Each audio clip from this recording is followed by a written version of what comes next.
En sus cifras y en sus ejes estratégicos ya lo conocen ustedes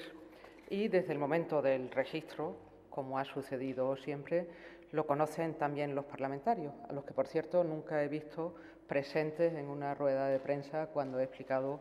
las líneas generales del presupuesto. Sí quiero destacar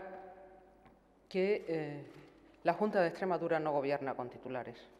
gobierna con hechos. Y la Junta de Extremadura, con estos presupuestos,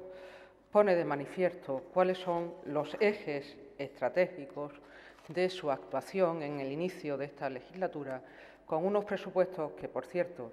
quienes piden el amparo ya, sin conocerlos, se habían pronunciado sobre ellos y, además, en unos términos que quedan desmentidos con la realidad de estos presupuestos, que tienen un marcado sesgo social, una clara orientación a las políticas de la igualdad,